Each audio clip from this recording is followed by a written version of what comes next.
Bienvenue dans un nouvel épisode de Sic Transit Gloria Mundi. Comment vas-tu, mon cher frère? Ça va très bien, et toi, comment vas-tu? Ça va bien, t'as très bonne mine, je trouve. Oui, j'étais à la mer du Nord ce week-end et j'ai pris un peu le soleil. Parce qu'à la mer du Nord, on prend le soleil aussi. Aussi. C'est aussi peut-être Très parce que j'ai bien. une chemise blanche et alors ça rehausse mon teint. Non, et puis je crois aussi que maintenant qu'on est à la fameuse heure d'été et que tu as de la lumière naturelle, évidemment, ça change un Ah peu. oui, aussi. Ouais. Ça fait ressortir le teint, hein. Bien, il s'est passé beaucoup de choses. Enfin, la dernière fois qu'on s'est parlé, c'était de l'élection du pape, enfin de la mort plutôt de François Ah bah Ier. oui. Puis il y a eu une élection entre-temps. Euh, quelles sont tes réactions sur ça déjà? Euh, j'attends de voir. Bon, euh, l'élection d'un pape, c'est pas comme l'élection d'un président de la République ou d'un premier ministre ou d'un gouvernement. Donc, je regarde pas ça comme quand je dis j'attends de voir, il y a évidemment des décisions politiques que j'aimerais bien que le pape prenne, une orientation théologique, pastorale, dans l'organisation de l'Église aussi, parce qu'il y a beaucoup de choses à faire. Donc ça, c'est tout un aspect politique. Mais disons que j'étais agréablement surpris par sa première apparition, tout simplement parce d'abord, il s'est imposé un nom traditionnel. Il n'a pas cherché, comme les Jean-Paul et les François, à créer une nouvelle dynastie, si je puis dire. Il a Mhm. repris, il s'est inscrit dans la durée de Léon le Grand à Léon XIII. D'ailleurs, à ce propos, je me posais la question, pourquoi est-ce que tout à coup on a commencé à parler, enfin à voir Jean-Paul? Quel était Il y avait un sens? C'était Jean-Paul Je sais Belmondo? pas. Ah, c'est Jean-Paul Ier, qui est un pape qui n'a régné qu'un mois en 1978, et qui avait commencé voilà. Et puis Karol Wojtyla Mhm. a repris D'accord. Jean-Paul II. On aurait pu s'attendre à ce qu'il y ait un François II. Mais le fait de ne pas choisir François II, c'est évidemment un signe. Et alors l'autre chose aussi, donc outre cette réinscription dans la longue durée, dans les noms, il y a évidemment tout un symbole derrière, hein, mais euh, il y a aussi la façon dont il s'est habillé, tout bêtement. Et quand il est apparu au balcon de Saint-Pierre, la loggia, Oui. lorsqu'on l'a vu pour la première fois habillé, eh bien, il avait les habits traditionnels du pape, ce que François avait abandonné, le premier. Et là, Ouais, il a repris la mozette, cette espèce de petite cape rouge, là, très, très courte, hein, qui s'arrête à la poitrine, et puis une étole très brodée, l'étole traditionnelle que portent les papes lorsqu'ils sont le jour de leur élection, et il y a des tas de photos, on les voit tous porter la même étole. Et donc il y avait quelque chose voilà, un retour à la normale, si je puis dire. Et mhm. donc ça, c'est assez, de mon point de vue, c'est assez apaisant parce que euh, les- l'Église peut pas vivre mobilis in mobile, c'est-à-dire le mouvement dans le mouvement en permanence, Mhm. comme c'était sous François, où tout était tout le temps bouleversé, tout était occasion à changer les choses, en tout cas dans les apparences, avec souvent des conséquences à l'opposé de ce qui était recherché, hein. Tu sais, quand on disait que François était humble et simple, qu'il avait renoncé à vivre dans les appartements pontificaux qui n'ont rien d'extraordinaire, hein. Ah J'y oui. suis déjà allé, ça franchement, il y a des salles de réception qui sont grandioses au Vatican, mais c'est pas là où vit le pape. Et les appartements pontificaux dans le palais apostolique que François avait abandonné pour la salle, pour la maison, tout un étage à la maison Sainte-Marthe, c'était en réalité euh, une, une façon beaucoup plus luxueuse, beaucoup plus coûteuse, disons, de vivre. Ah oui. Oui, parce Bah, qu'il a dû ah mobiliser oui. tout un étage, de Oui, transformer. c'est vrai. C'est un hôtel, la maison Sainte-Marthe. J'y ai dormi, j'y ai passé une nuit. Je vois très bien à quoi ça ressemble. Ah oui, oui, et puis surtout, Et on se dit bien que François Ier puisse dormir à la maison Sainte-Marthe ne veut pas dire que quelqu'un de la maison Sainte-Marthe puisse dormir dans les appartements dans qui les l'occupent appartements, plus. non, parce que non, les appartements pontificaux, ils sont restés vides pendant 12 ans. Oui, oui, Bien que, ouais. bien qu'il ait reçu les hommes d'État ou les visiteurs dans le palais apostolique, dans les salles normales. D'accord. Mais il avait décidé, par simplicité, de vivre avec dans la maison Sainte-Marthe, qui est un hôtel au sein du Vatican, qui est fait pour accueillir normalement les cardinaux pendant le conclave et les visiteurs Oui. qui ont ce privilège. Et donc il avait installé, ils avaient dû faire des aménagements pas possibles pour sa sécurité, pour ses collaborateurs. J'ai entendu dire également qu'il y avait beaucoup de pièces qui étaient gardées pour tous les cadeaux qu'il recevait. Donc en fait, cette maison Sainte-Marthe, c'était devenu voilà, c'était plus du tout utilisable comme ça avait été prévu. Donc ça c'est coûteux évidemment, c'est pas ça. Bon bref. Oui, non, mais c'est intriguant parce que j'avais pas pensé à ces conséquences-là, en fait. Ouais. Et puis Et donc là, pardon, excuse-moi. Donc Léon XIV, alors, il Léon retourne. XIV, lui, oui, il se réinstalle dans les appartements pontificaux qu'il faut D'accord. évidemment un petit peu remettre à neuf parce que pendant 12 ans, ils n'ont pas été utilisés. Et puis, quoi d'autre encore? Ben, lors de sa première messe, il a pris la férule, c'est-à-dire cette croix de procession qu'il porte, hein. Le pape n'a pas une crosse, mais il a une D'accord. espèce de bâton avec une croix, ce qu'on appelle une férule. Et il a pris la férule ancienne de Pie IX, que Benoît XVI utilisait beaucoup. Là, je l'ai revu cette semaine, là, il utilisait à nouveau la férule de Paul VI, qui était cette horrible croix avec un Christ très déformé, vraiment pas joli, mais enfin, bon, qui était utilisé beaucoup Mhm. par Jean-Paul II, par François aussi beaucoup. Et, euh, et puis, bah, il a une belle personnalité. Là, je parlais vraiment d'extérieur, des signes extérieurs. Il semble avoir une personnalité. En tout cas, il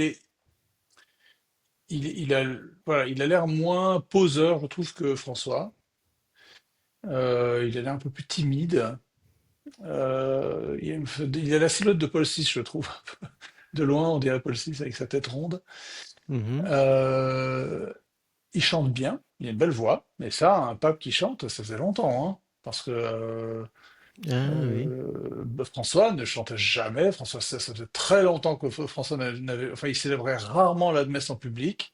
J'ai cru à un moment qu'il avait complètement arrêté de la célébrer en public, mais en fait, il la célébrait très rarement. Il était présent, mais c'était un autre prêtre qui était à l'autel, même quand D'accord. il tenait encore debout, hein. Et puis il chantait pas, alors que Léon XIV, enfin Robert Prévost a une très belle voix. Bon, ensuite, voilà, c'est tout ce qu'on peut dire pour le moment. J'ai lu des articles, des analyses très poussées sur ses positions, sur la façon dont il se situait par rapport à certaines options de François ou de Benoît XVI. Bon, pour l'instant, c'est vraiment très tôt. Il y a un éditeur français qui, une semaine après l'élection de Léon XIII, 14, sort un livre, une biographie de Robert Prévost. Bon, je sais pas Ça ce qu'ils sent vont raconter. Ouais, ChatGPT. ouais, ils peuvent raconter des tas de choses sur lui quand il était plus jeune, mais on n'en sait pas grand-chose. Et alors j'ai Oui. appris avec plaisir qu'il y avait un de mes camarades d'études qui est qui était à la conférence, au dicaster pour les évêques, c'est-à-dire le ministère du pape qui s'occupe de nommer les évêques et de les surveiller aussi, d'organiser leur ministère. Et j'ai un de mes camarades d'études qui travaille là, qui est un de ses Oh, proches, qui est un de ses incroyable. proches collaborateurs, qui s'appelle un Français, qui s'appelle Xavier Lefebvre, un prêtre de Paris. Et voilà, je l'ai vu interroger là sur une télévision. Et je savais pas du tout qu'il était là. Donc, alors, j'ai appris qu'il avait été ce prêtre, donc avait été très malade l'automne dernier. Il avait une pneumonie, enfin vraiment, il allait très mal. Et tous les jours, Robert Prévost venait lui rendre visite à l'hôpital. Donc l'actuel C'est- Léon XIII. Donc c'est le cardinal Mhm. Prévost qui était son 14. supérieur. 14. Je vais avoir du mal à dire Léon Oui. 14. Enfin Non, voilà, pas trop. c'est donc Et bon, donc c'était une bonne c'est un première second. impression. Oui. C'est à nouveau un. Donc François Ier était jésuite et Ah, lui, ouais. il Lui, c'est est. encore un pape religieux. Ouais. Oui, c'est ça. Et alors C'est- c'était courant ça d'avoir des papes religieux parce que j'ai jamais fait prêté attention à ça. C'était assez courant, c'était pas systématique. Il y a eu beaucoup de papes religieux. Mais quand François a été élu, ça faisait depuis Grégoire XVI, c'est-à-dire le milieu du 19e siècle, qu'il n'y avait pas eu un pape Oui. originaire d'un ordre religieux. Alors Grégoire XVI, lui, était un camaldule, c'est des sortes de chartreux. Enfin, c'est un ordre érémitique très strict, très austère. Et, euh, et puis depuis, il n'y en avait plus eu. Tous les autres papes étaient des prêtres diocésains. Mhm. Et là, donc, on a un prêtre augustinien. Alors, les augustiniens, c'est un ordre religieux. Alors, il y en a d'énormes, il y en a plein de sortes. Par exemple, les dominicains sont techniquement des chanoines de Saint-Augustin, Ah c'est-à-dire oui. des prêtres qui suivent la règle de Saint-Augustin. Alors, c'est pas une vraie règle comme la règle de Saint-Benoît ou la règle de Saint-François ou la règle des Chartreux, mais c'est voilà, ce sont des principes, c'est tiré des écrits de Saint Augustin, donc cet évêque d'Afrique du Nord qui a vécu au 4e, 5e siècle et qui vivait en communauté avec des prêtres. Donc, il avait mis au point quelques principes de vie communautaire. Donc, il y a beaucoup d'ordres religieux qui s'inspirent de la règle de Saint Augustin. Les prémontrés, par exemple, je ne sais pas s'il y en a qui connaissent cet ordre religieux de prêtres qui vivent en communauté. Donc, c'est pas des moines à proprement parler. Ce sont des religieux, des prêtres qui vivent en communauté. Ah d'accord, Ce justement, qu'on fait parce des que chanoines. Les ah oui. chanoines, en fait, c'est le terme.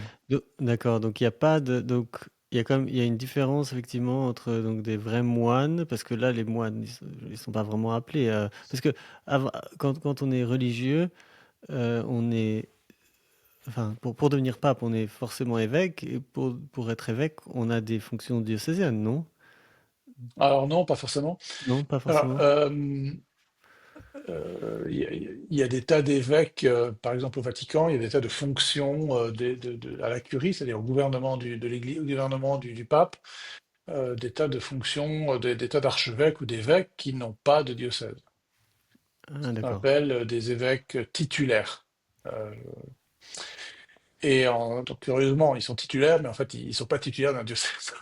Donc ils ont un titre, ils ont un titre, un titulum, c'est-à-dire D'accord. un diocèse qui n'existe plus, souvent des diocèses en Afrique du Nord dans le monde arabe où il n'y a plus de, voilà, il y a plus d'église parce Ah que d'accord. ça a été envahi par les musulmans. Et, euh, mais lui, Robert Prévost, le cardinal Prévost, enfin Léon XIV, lui a été évêque missionnaire, donc il est américain de Chicago. Il est issu d'un père franco-italien, je crois, ou franco-espagnol et d'une mère italienne, je pense. Donc il a des origines françaises, hein, son nom Prévost, bah, ouais, Oui, bien sûr. c'est le nom de ses ancêtres. Et euh, il a été missionnaire au Pérou, envoyé. Donc il a été évêque d'un diocèse au Pérou. Donc il a été évêque euh, d'un diocèse. Donc il avait des prêtres, il y a des paroisses. Donc il Mhm. connaît le ministère, ça c'est très bien. Il est aussi canoniste, c'est-à-dire qu'il est juriste.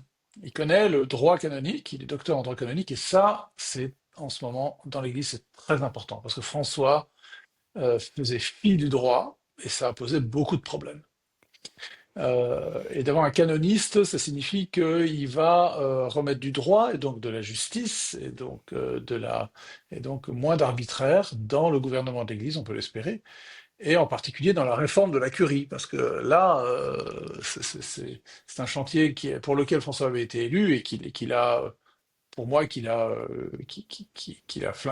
dégueulassé, hein, si je puis dire. Oui. Par exemple, il avait nommé des gens, et puis donc tu reçois une mission, tu reçois un titre, tu reçois une fonction, et puis le pape te la retire pour une raison que tu ignores totalement, de soudain, et donc ça crée du désordre dans l'organisation d'une administration. Euh, bon, le pape enfin, un supérieur, un directeur d'entreprise peut retirer une fonction à un de ses subordonnés, mais en général, il faut une raison. Ça peut pas être arbitraire. Il arrive que ça soit arbitraire, évidemment, hein, mais il y a des règles de bon fonctionnement d'une organisation Oui, bien sûr. et c'est le droit qui le régit. Donc ça, c'est positif aussi que Léon XIV soit juriste, soit canoniste. Donc il est pasteur, il est canoniste, il est religieux. Alors bon, beaucoup de gens disent oui, Saint-Augustin, l'esprit de Saint-Augustin, etc. Bon, je ne sais pas trop ce que ça veut dire, l'esprit de Saint-Augustin. Moi, j'ai étudié Saint-Augustin, j'ai lu Saint-Augustin. Mhm. Euh, bon, ouais, voilà, c'est un théologien très important en Occident. J'avoue, je vois pas tellement ce que ça a de particulier. Enfin bon, voilà, j'en sais peut-être pas Oui. assez. Donc beaucoup de gens disent oui, Saint-Augustin, Saint-Augustin. D'ailleurs, il y a des allusions sur ces armes de carte d'évêque, et depuis le cardinal et le pape qui l'a conservé à Saint-Augustin, mais bon, bah, voilà, ça je sais pas trop ce que ça veut dire, on verra. Et puis, euh, et puis je répète, il présente bien, quoi. Ça, c'est agréable, tu vois. Les formes, c'est très agréable. Il y a quelque chose que François faisait ou ne faisait pas, c'est que traditionnellement, dans nos pays, lorsqu'on salue un évêque ou le pape, Oui, on lui baise l'anneau qu'il porte. oui, c'est juste. Donc on lui baise pas la main, mais on lui baise l'anneau qu'il porte à la main droite. Donc tu prends la main droite et tu embrasses l'anneau, normalement. Oui, Et moi j'ai souvent vu des prêtres, des évêques, qui refusaient qu'on le fasse. Parce que ils considéraient, enfin, j'imagine, hein, j'ai jamais eu vraiment d'explication, mais ils trouvaient que c'était trop précieux ou que il fallait pas avoir des gestes de respect comme ça. mhm, Et, et moi je me suis toujours dit, mais ceux qui refusent qu'on rende respect à leur fonction et non pas à leur personne, c'est pas leur personne, c'est la fonction à laquelle on rend hommage, hein, de la même manière que si je rencontre le président de la République, j'aime pas Macron, mais je respecterai sa personne. Enfin, pas sa personne, la fonction oui, qu'il porte, qu'il exerce. Et je trouve que, contrairement à ce que ceux qui refusent qu'on leur rende les hommages qui sont dus au rang qu'ils occupent, sont en fait très orgueilleux, parce qu'ils pensent qu'il s'agit de leur personne.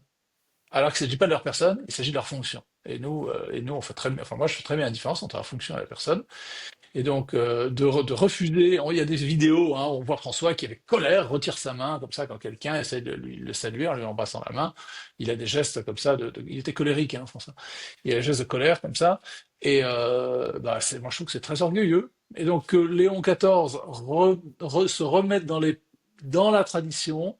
Il y a des tas de gens qui l'ont relevé ça, hein, qu'il se remet dans la fonction, dans l'ordre dans lequel il a été placé, pour lequel il a été élu, mhm, et qui le dépasse, et qui est au-delà alors bon, on a toujours le droit de faire des adaptations, hein, je pense pas qu'il sera mhm. aussi je vais pas utiliser le mot précieux, mais aussi attaché aux traditions que pouvait être Benoît XVI. Par exemple, Benoît XVI s'était remis à porter des sortes de souliers, des sortes de mocassins en cuir rouge que traditionnellement les papes portaient. Ah oui, Avant lui, je crois que Jean-Paul II on les a portés, portait des souliers un peu comme ça, peut-être pas rouge, mais brun clair. Et avant, les papes les portaient. Et puis François a arrêté. Et puis tout le monde dit, ah ouais, vraiment, c'était ridicule, Benoît, ce soulier rouge. Bah, mhm, je sais pas, il y a des tas de dignitaires religieux qui portent des souliers particuliers. Et ça n'a rien de choquant. oui. Et puis tout dépend pour mettre quoi. Si c'est pour mettre des baskets, Alors, il portait pas de baskets, mais il portait cette espèce de chaussures. Bon, il était vieux, il devait avoir des pieds qui lui faisaient mal. Donc, il y avait des chaussures, pas, voilà, des sortes Oui. de Je dis ça godillots, parce que là. Et, il me semble avoir vu une photo de lui avec des espèces de baskets noires. Ouais. Et effectivement, c'était peut-être plus confortable. ouais, voilà. Mm. Donc, Donc, voilà, donc il ça, y a une c'est ma question. première impression. Il y a une question pour moi principale, on n'a pas encore parlé, c'est que donc sa fonction était de choisir les évêques avant son élection. Alors, il y a eu beaucoup d'évêques qui ont été sélectionnés ces derniers temps, très influencés évidemment par les- la couleur, on va dire, de François Ier. Et donc, je pense qu'on est nombreux à se poser la question de savoir si en fait ces évêques étaient ultimement choisis par François Ier ou alors est-ce que c'était finalement Alors, les le nominations, cardinal Prévost. ouais, alors, bon, déjà, il faut se souvenir qu'il est arrivé en poste en 2023. Ça fait Ah, très peu seulement, de oui. temps. Ouais, ça fait très D'accord. peu de temps. Par exemple, les Français, enfin les catholiques français, euh, ont remarqué le traitement de l'évêque de Toulon, Fréjus Toulon, Monseigneur Dominique Ray, qui a dû accepter un coadjuteur, c'est-à-dire un évêque qui gouverne avec lui, mais avec droit de succession, pardon, un évêque auxiliaire avec droit de succession, et D'accord. puis finalement qui a été démissionné euh, l'année dernière. Mhm. Euh, Oui. et ça s'est techniquement fait du temps du cardinal Prévost, Léon XIV. Mais en fait, c'était un dossier qui était déjà qui avait déjà commencé depuis longtemps. auquel je pense qu'il n'a pas pu mettre fin. Il y avait en fait beaucoup d'évêques français qui étaient hostiles à Dominique Ray, au Monseigneur Ray, et qui ont pesé euh, très fort. Et je pense que c'était un dossier voilà, qui était déjà lancé. D'accord. Alors, ça, voilà, c'est pour éclaircir le point, hein. Et ça fait pas longtemps qu'il est là. Il y a des dossiers qui étaient déjà lancés. Euh, le pape se mêle des nominations d'évêques directement, personnellement. C'est lui qui formellement nomme les évêques.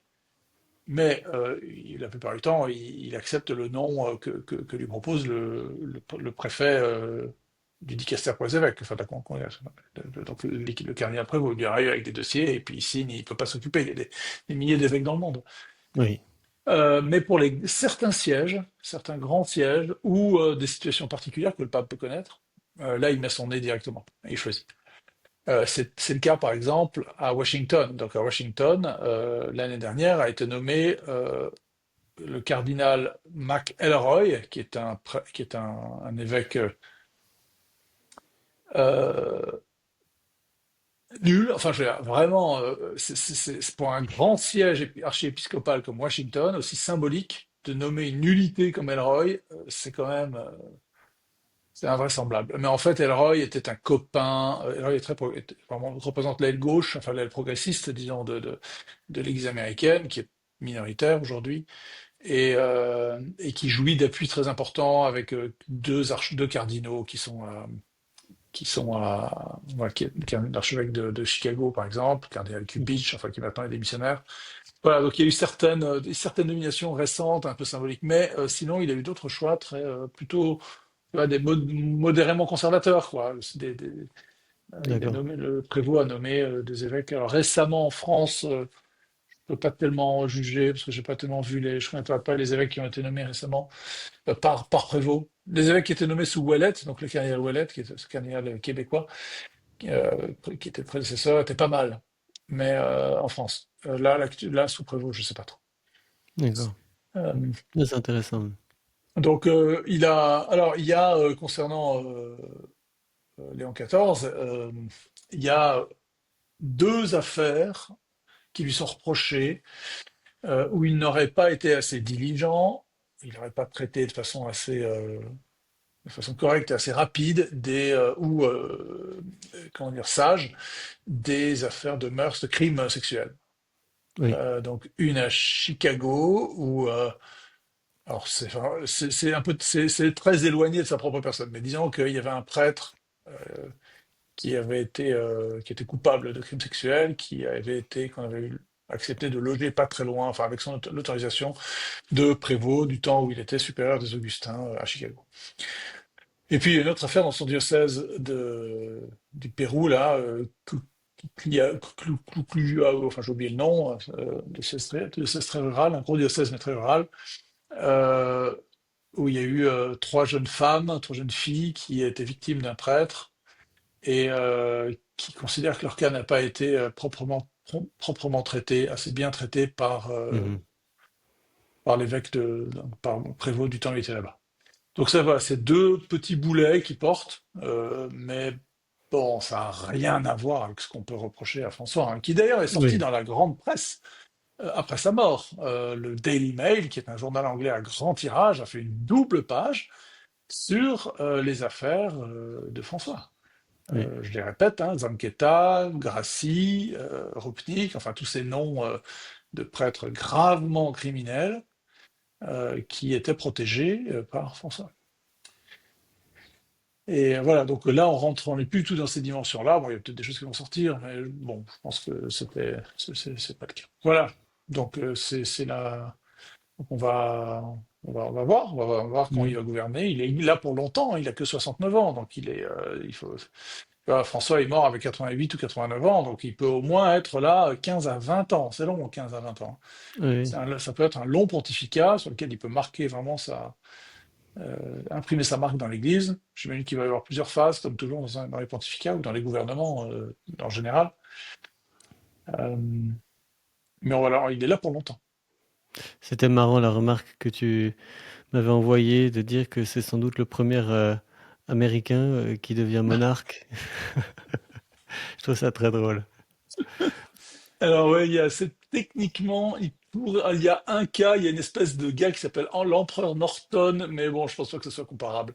Hmm. Oui, c'est effectivement le premier citoyen américain qui devient monarque, euh, monarque absolu en plus, parce que le pape c'est une Mhm. monarchie absolue, le Vatican, le Saint-Siège, pardon.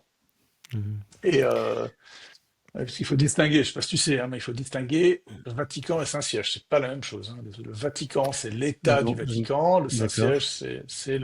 c'est le gouvernement de l'Église, du pape. Tu vois. Le pape est le chef de l'État du Saint-Siège, de l'État du Vatican. Mais c'est pas le Vatican qui gouverne, c'est pas le Vatican qui nomme les évêques. C'est pas l'État du Vatican qui nomme les évêques, c'est le Saint-Siège. Mhm. Donc la Ah, fonction d'accord, ok. Donc, spirituelle, tu vois, tu as la fonction c'est une espèce spirituelle et la de... fonction temporelle. D'accord, c'est un peu une autre entité. Mhm. Juridiquement, c'est deux entités différentes, Mhm. le Saint-Siège. Il n'y a pas, par exemple, les nonces sont des ambassadeurs du Saint-Siège. C'est pas les D'accord, pas du... ambassadeurs du Vatican. D'accord. L'État du Vatican n'a pas de représentation diplomatique. C'est le Saint-Siège qui a la représentation diplomatique. C'est une petite nuance dans le vocabulaire. Mais bon, par raccourci, on dit le Vatican a Mhm. nommé, le Vatican fait ci, fait ça, mais non. Non. Alors moi, ma réaction, j'ai essayé de rester fidèle à ce que j'avais dit dans notre émission il y a quelques temps, qui était que j'allais essayer de me désintéresser de cette question, de pas y apporter trop d'importance, de pas commencer à starifier comme c'est beaucoup le cas. Et en fait, donc là, la fonction du pape et le fait que c'est vraiment, même si effectivement c'est un monarque, et puis c'est un chef d'État, ça n'a vraiment rien à... Déjà, ça ne nous concerne pas, ce n'est pas notre pays. Et en réalité, il est pas là pour faire des changements ni rien. Et donc, enfin, ou vraiment à la marge. Et donc, à part de régler ses affaires, de faire en sorte que les évêques puissent, enfin, soient des gens compétents et qu'ensuite ils règlent les affaires internes comme les affaires de crimes sexuels ou autres. Tout ça, évidemment, ça c'est très important. Mais pour tout ce qui est du reste et du dogme, moi, j'attends pas beaucoup de changements, en fait. Donc, j'essaye de pas trop m'y intéresser. Néanmoins, j'ai quand même commencé, et sans doute, tu parlais de l'affaire du cardinal Ray, oui, de Monseigneur Ray, je sais pas s'il était cardinal. Euh, j'ai commencé quand même à, à avoir un peu un soupçon de gallicisme. C'est-à-dire que j'ai commencé à me demander, Gallicanisme. pardon, de Gallicanisme. gallicanisme. Pourquoi est-ce que finalement on est, pourquoi est-ce que c'est le Saint-Siège qui choisit les évêques et c'est Ah, pas quelque chose de plus local, de plus décentralisé? Euh, et donc je fais référence donc à au fait que jusqu'au 19e siècle, il y avait toujours un peu une tension entre savoir si c'était l'État français ou ou les autres États qui nommaient les évêques ou si c'était plutôt le Saint-Siège. Et donc ça s'appelait donc l'ultramontanisme, le gallicanisme. Et comme habitant en Suisse et étant très, j'observe beaucoup et j'apprécie beaucoup la décentralisation, je suis plutôt favorable à ça. Je me demandais finalement dans quelle mesure ce serait pas eh bien, mon préférable. cher, tu es dans quel diocèse? Comment s'appelle ton diocèse? Il s'appelle Coire. Comment est nommé l'évêque de Coire? Tu sais pas? Bah, non. Eh bien, c'est un des rares exemples qui correspond à tes aspirations. Ah, oh. L'évêque de Coire est élu encore aujourd'hui par les chanoines de la cathédrale de Coire. Ah, incroyable. Dans l'Église catholique, c'est un des rares restes de la manière dont les évêques ont été nommés pendant la quasi-totalité de l'histoire de l'Église. Ah, Enfin, alors ça incroyable. pouvait varier, mais à l'origine, les évêques étaient nommés élus par les fidèles du diocèse. Et d'ailleurs, D'accord. parfois, c'est ce qui fait qu'il y a des exemples célèbres comme saint Ambroise qui n'était même pas baptisé, je crois, quand il a été Ah bon? élu évêque. En tout cas, il n'était pas prêtre. Est-ce qu'il était baptisé? Il était catéchumène, peut-être? Bon, bref. Bon, il était préfet de Milan, et donc voilà, ça faisait bien de. Mais Ah oui. dans l'Église primitive, c'était les fidèles qui élisaient leur évêque. Alors D'accord. évidemment, ensuite, c'est devenu matériellement beaucoup plus compliqué, donc ça s'est réduit à parfois au clergé qui élisait. Et c'est le cas de l'évêque de Rome. Le pape Ah est oui, élu par ses curés, par les curés du diocèse de Rome. Les cardinaux sont des curés du diocèse de Rome, techniquement. Et chaque d'accord. cardinal a une paroisse dans le diocèse de Rome. D'accord. Oui. Et donc, alors évidemment, il n'en est pas curé Oui. techniquement, parce qu'il a souvent des ministères ailleurs, mais il est curé, ils sont, donc c'est les curés de Rome qui élisent leur évêque. Et à Coire, ce sont les chanoines, c'est-à-dire les prêtres les plus éminents du diocèse, alors qu'il est un chanoine diocésain, c'est un prêtre qui normalement doit dire l'office à la cathédrale. Donc en fait, c'est la communauté des prêtres qui s'occupe de la cathédrale, les chanoines. D'accord. Et donc ça, c'est un cas. Alors évidemment, tout ça, ça a beaucoup varié au cours de l'histoire de l'Église. Avant, donc jusqu'à la Révolution française, les évêques alors ça varie beaucoup, hein, mais dans la plupart des cas, c'était le roi ou le prince local qui désignait, qui élisait, enfin qui choisissait l'évêque quand c'était pas le clergé local. Donc en France, Oui.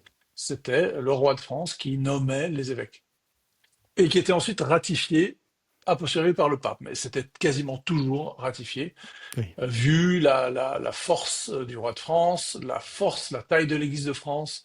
Pendant jusqu'au XXe siècle, l'Église de France était la plus grande du monde, la plus importante, et la fille aînée de l'Église. Et, euh, et donc c'est assez récent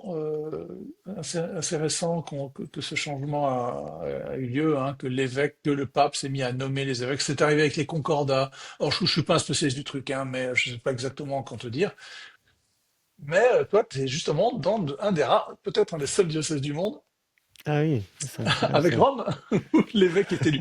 Alors, ce qui se passe, c'est qu'en fait, euh, le pape ratifie ensuite la nomination de l'évêque de Coire. Alors, Mhm. pas toujours, pas toujours. Il est arrivé récemment qu'il y a eu un candidat qui a été refusé, je crois. Je ne sais Ah plus oui. pourquoi. Il y a eu du grabuge avec des fidèles, des associations de fidèles. Le diocèse de Coire est très traditionnel, très conservateur. Et en tout cas, les évêques de Coire sont toujours très conservateurs. Mais même le fait Et que je sais ça pas que pourquoi. parce que donc pour préciser, donc Coire est la capitale du canton de enfin le chef-lieu du canton des Des Grisons Grisons. et ça recouvre, ça englobe donc les cantons, beaucoup de cantons environnants. Je pourrais pas tous les citer, mais en tout cas, le canton de Zurich et le canton de Bâle qui sont en fait très loin, parce qu'à Bâle, on est quand même déjà à côté de l'Alsace. Et surtout des villes donc comme Zurich et Bâle qui sont bien plus importantes que Coire en fait. Et donc c'est vraiment la petite ville, puisque Coire c'est minuscule, qui de ce point de vue-là domine les autres. Alors notamment parce que Zurich et Bâle sont des villes protestantes majoritairement. Euh, donc ça s'explique de cette manière, mais c'est quand même assez particulier comme cas de figure. En revanche, je pense que Saint-Gall, naturellement, devrait avoir son propre évêque, hein, non? Je ne suis pas très au Alors, courant, mais vu la taille de Saint-Gall, quand même, enfin, ou l'importance historique. je viens de poser la question à Grock, là. Oui, Hormis évidemment les patriarcats orientaux, qui sont donc les églises orientales unies à Rome, qui oui, elles élisent leur patriarche par un synode, donc par une assemblée d'évêques. Euh, et hormis le cas de la Chine, hein, où il y a eu un accord entre oui, le la Chine et le fameux. Vatican, où en fait maintenant c'est le gouvernement, le parti communiste chinois qui nomme les évêques, ce qui est évidemment embêtant. Eh bien, le diocèse suisse alémanique, donc Soleure, Bâle et Coire, Ma euh, Bâle, il y a pas de. C'est un diocèse en soi? je crois que Bâle, oui, il y a un évêque de Bâle. Mhm. Et donc, ce sont les autorités cantonales ou les chapitres cathédraux qui participent à la proposition des évêques, hein. Pour le diocèse D'accord. de Bâle, le chapitre cathédral propose une liste de candidats et le pape choisit parmi eux. Oui, c'est pareil à Coire en réalité, hein. Ils choisissent une liste, le pape choisit. Mais bon, c'est Bâle, Coire, Saint-Gall. Et ça vient du Concordat de 1828, le Concordat entre la Suisse et le Saint-Siège. À Lisbonne, euh, Alors, ça a disparu, mais le patriarche, ouais. Hmm. Ouais, en France, techniquement, le ministre de l'Intérieur et des Cultes euh, a un droit de regard sur la nomination des évêques. Ah d'accord. Alors, il approuve toujours. C'est pas j'ai pas de cas en tête où il aurait refusé, mais il a un droit de regard. Donc ça reste, hein, Ouais. il y a des vieux restes hein, dans les nominations des évêques hein, qui sont. Mais alors, qu'est-ce que tu penserais, toi, de justement de revenir à un système un peu plus décentralisé Oh, parce que j'y serais tout à fait favorable, Ah, d'accord. avec tous les risques que ça comporte. Hein. Mais bah, ce qui est bon pour le diocèse de Rome, pourquoi est-ce que ce serait mauvais pour les autres diocèses hein.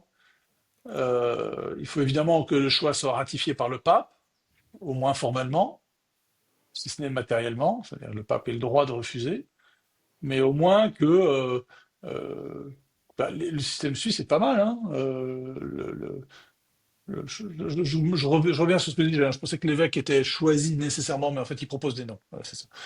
Le clergé ou les autorités locales proposent des Hmm. noms au pape. Donc ça Donc pourrait être plus libre. c'est pas mal, ça, je trouve. Hein. Euh, ça donne une certaine. Alors, ça le risque. Moi, je trouve que c'est bien. Ça a des risques, mais le système actuel a également ses problèmes, ses désavantages. C'est-à-dire que tu as un évêque qui arrive et qui ignore tout du diocèse, qui met beaucoup de temps à comprendre ce qui se passe dans le diocèse, etc. Oui, Alors, un évêque, un chapitre diocésain pourrait choisir quelqu'un qui est étranger au diocèse, mais il choisirait quelqu'un en qui ils ont confiance. oui. Et donc Parce que le c'est une corps, oui. collégialité, je trouve que c'est une collégialité qui est intéressante. Hein. Tu Et vois, on parle beaucoup de synodalité, c'est-à-dire de participation c'est pas, spirituelle et pastorale des baptisés et du clergé à la vie de l'Église. oui, Bah, je trouve que c'est vraiment ça, c'est de la bonne synodalité. oui. Après, Et puis surtout, en fait, l'impression que j'ai, c'est qu'il y a quand même des grandes tendances enfin des tendances assez rapides dans l'Église. Et là, quand même, on est face à une tendance, un dynamisme, en tout cas en Occident. Euh, et puis peut-être un effet de génération où les vieilles générations n'ont plus la même vision de la pratique que les jeunes. Pour être plus précis, on a l'impression que les jeunes sont plus conservateurs, plus traditionnalistes. Et j'ai l'impression que ce genre de synodalité, donc permettre euh, aux gens, aux fidèles d'un diocèse d'être plus impliqués dans la sélection de l'évêque, pourrait aussi permettre de refléter plus rapidement ceci, parce que les évêques qui ont été nommés par des gens qui sont eux-mêmes d'une autre génération, enfin, ralentissent l'effet de balancier qu'on peut avoir en fait entre de différentes oui, tendances et ou reflètent moins bien le. ouais, ou le, évite d'avoir des changements, des coups de balancier trop forts. Mais bon, Hmm. en tout cas, je ne serais pas favorable à ce qu'il y ait une élection euh, par tous les fidèles. Hein. Non. Attention. Hein. Alors, pour moi, c'est le clergé. Il faut que ce soit limité au clergé. Parce que sinon, ça devient de la politique. Bon, il y a déjà pas mal de politique dans toute élection. Mhm. Mais je pense qu'il faut que ce soit le clergé qui élise, ou à tout le moins les chanoines. Et d'ailleurs, ça redonnerait du sens au chapitre chapitre cathédraux, hein, Oui. dans les diocèses, hein, qui aujourd'hui ont perdu un peu leur, leur- leur sens, hein, leur raison d'être. Et le corollaire de ça, dont j'aimerais aussi te parler, c'est depuis quand est-ce qu'en fait les prêtres sont tout le temps changés de paroisse, etc. Ah, ça c'est récent. Parce que donc il y a une Euh, époque où évidemment les prêtres étaient passaient quasiment toute leur vie en fait à un oui, endroit où. un curé était inamovible, Ah oui, sauf circonstances particulières, oui, c'est ça. graves, ou demande de lui-même. le curé d'Ars, par exemple, il a passé il a été nommé à Ars et il a passé toute sa vie à Ars. Quand tu étais Oui. curé, tu passais toute ta vie dans ta cure. Alors, il pourrait y avoir évidemment des changer quand on pouvait te proposer donc tu pouvais pas être chassé de ta paroisse. Oui, c'est ça. Mais bon, Si on te proposait autre chose, tu pouvais bouger, tu oui. pouvais accepter, mais le droit protégeait énormément les curés face à l'arbitraire des évêques. Ce qui n'est plus le cas aujourd'hui. Alors Et justement, ça je me date de posais la quand? question. Je sais pas. J'aurais tendance à dire que ça date du Code de droit canonique de 1917. Ah oui. Euh, donc en 1917, il y a un nouveau Code de droit canonique qui est publié sous Benoît XV. Mais, euh, mais ça, c'est un problème, hein, je trouve aussi, ça c'est un autre problème, que les curés aient si peu d'autonomie. Mhm. Ça fait du bien à une paroisse, hein, de changer de prêtre aussi, hein, il faut pas le négliger, mais je suis plus partagé là-dessus. Autant sur la nomination des évêques, je pense qu'il faudra Ah carrément, oui.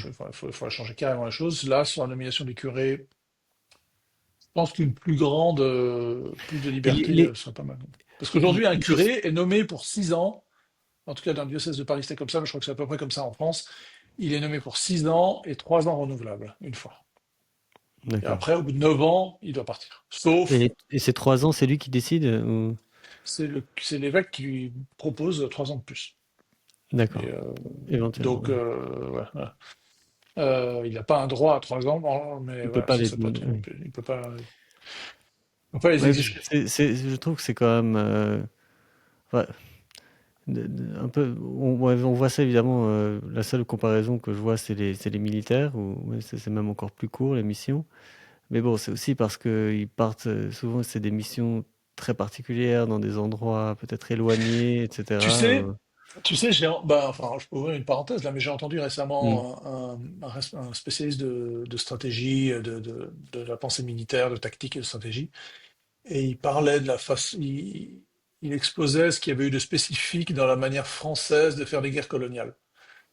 Et en, en Indochine, par exemple, donc la guerre d'Indochine en Oui. 1946-1954, les officiers français étaient nommés pour 2 ans. Ils passaient 2 ans sur place. Et en Mhm. 2 ans, ils avaient le temps, et c'était fait exprès pour qu'ils aient le temps de connaître la population, connaître les circonstances locales, etc. Et encore, il y avait des gens qui trouvaient que c'était pas assez long, 2 ans. Là, aujourd'hui, lorsque l'armée française était en Afrique, au Sahel, ils partaient 3 mois, je crois, hein. Et au bout de 3 mois, ils rentraient. En 3 mois, mais tu pouvais rien faire. S'il s'agissait de pacifier, de contrôler un pays, des populations locales, Mhm. d'établir des relations avec les mairies, les chefs locaux, les responsables politiques, tu pouvais pas quoi en 3 mois. Il fallait des... Donc voilà, je refais la parenthèse, mais c'est Oui. encore un problème de la durée d'une nomination à certaines Oui. circonstances. Non, c'est clair que enfin, c'est une vraie question que je me pose. Et en fait, je ne sais pas dans quelle mesure, à l'époque où les curés étaient donc, on leur donnait une paroisse, dans quelle mesure est-ce qu'il y avait finalement beaucoup de curés qui se retrouvaient chez eux, enfin, là où ils ont grandi, et donc dans quelle mesure ils avaient aussi la possibilité d'être plus proches de leur propre famille, et donc d'avoir aussi ce lien qui, à mon sens, est largement perdu pour la plupart des prêtres, des curés de paroisse, et qui, je pense, est certainement, d'une certaine manière, un peu une perte, parce que je suis absolument persuadé qu'un curé qui serait plus proche de sa famille serait aussi peut-être plus stable et serait moins enclin à faire des bêtises. Il y aurait aussi peut-être un tout petit peu plus de surveillance, en fait, De contrôle. Ouais, enfin, gentiment, hein, mais quand même. oui, c'est un avantage. Le problème, alors ça c'est un problème très ancien dans l'Église, ça date du XIe siècle, enfin ça a été réglé au XIe siècle par le célibat obligatoire des prêtres, c'est d'éviter le népotisme. C'est que il faut pas que le curé, enfin tu peux imaginer que dans certaines circonstances, ça devienne une paroisse familiale. C'est-à-dire que c'est la famille du curé le curé s'appuie naturellement sur des gens en qui il a confiance, qui connaît bien, Oui, Et il va nommer sa sœur, son frère, ses parents à toutes les fonctions de la paroisse. Et finalement, la paroisse devient une petite propriété, une exploitation familiale. Et ça, c'est embêtant. Et je pense que oui, ça c'est spontanément, juste. Oui. c'est ce qu'on ferait tous, hein. C'est beaucoup plus facile de travailler avec ses frères ou ses sœurs. Mm. Disons que ça peut avoir des ennuis, comme on le sait bien, ça peut avoir des conséquences. Mais en général, euh, c'est c'est des conséquences négatives sur la vie de famille, c'est pas des conséquences négatives sur la vie d'entreprise. Cette proximité, parce que quand tu peux t'appuyer sur des membres de ta famille dans une entreprise, ben euh, tu connais très bien les gens que tu recrutes, tu as beaucoup plus de confiance, beaucoup plus de également de euh, tu sais que tu peux leur dire des choses que tu peux pas dire à un salarié quelconque. Voilà. Oui, En tout cas, ça a beaucoup c'est vrai. d'avantages. Donc spontanément, je pense que ce serait un problème de nommer les prêtres, les curés dans leur paroisse d'origine. D'ailleurs, je me souviens à Paris, dans le diocèse de Paris, on faisait très attention, je me souviens des évêques, l'évêque faisait très attention à ne pas nommer, ou, si possible, un prêtre dans sa paroisse d'origine, Ah d'où il naît. d'accord. Ouais. Pour éviter, enfin je sais pas pourquoi d'ailleurs, parce que c'est pas tout à fait, là c'est pas la question du népotisme, mais bon. Oui, oh, c'est intéressant. Mais en tout cas, ça c'est vraiment les réflexions que ça m'a inspiré. Tout ceci, donc essayer de moins penser le pape comme une star, comme quelqu'un dont les opinions sont si importantes que ça, sont clés, et plus effectivement aussi de voir toute l'Église comme quelque chose qui n'est pas simplement centré autour du Vatican. Parce que c'est quand même, je trouve qu'ils sont quand même très forts au Vatican avec toutes ces petites traditions, ce décorum, cette petite cheminée avec la fumée. C'est vrai qu'à l'heure de la télévision, c'est génial comme spectacle, hein. La tente, le balcon, la personne qui arrive, enfin, qui annonce, qui parle en latin, tous ces trucs. Enfin, je comprends que les gens se passionnent pour ça et qu'on voit effectivement des foules complètement en transe sur le parvis du Vatican pour l'annonce. Mais je trouve aussi qu'il y a quelque chose qui va pas dans tout ça. Enfin, c'est pas la bonne direction et on n'est pas c'est pas du football, c'est pas non plus une élection présidentielle. Ouais. Ça va un peu trop loin à mon sens. Oui, j'étais choqué par les commentaires, et enfin, je voyais parmi les Français, celui qui était le plus bavard, c'était le cardinal Vesco, qui est l'archevêque d'Alger, qui a été, pour une raison que j'ignore, créé cardinal par François, alors que c'est une nullité, ce type, hein. C'est un dominicain, un gars qui a fait HEC, qui est devenu prêtre à 45 ans, je crois, il est rentré chez les dominicains après une carrière. Et puis il est devenu archevêque d'Alger. Enfin, bon, Oui, l'archevêque d'Alger, combien de divisions? Enfin, il y a combien de paroissiens? S'il a 200 paroissiens dans tout le diocèse d'Alger, c'est beaucoup à mon avis, hein. d'accord. Oui, évidemment. Sans les étrangers. Donc, bon bref, il se répandait à la télévision en sortant du conclave, en racontant plein de trucs, en rigolant, etc. Enfin, ça manquait de. Et ouais, il faisait le commentateur, c'est quasiment commentateur sportif, quoi. C'était Oui, c'est vraiment ça. Ouais. hors de propos, je ne trouvais pas digne. Mais bon. Exactement. Bien. Écoute, merci beaucoup pour Mais je t'en prie. cette plongée dans tout ça. C'était très intéressant et surtout de découvrir le fonctionnement de mon propre diocèse. C'est génial, c'est génial. Merci beaucoup. Bonne soirée à toi. Allez, bonne soirée, salut. Salut.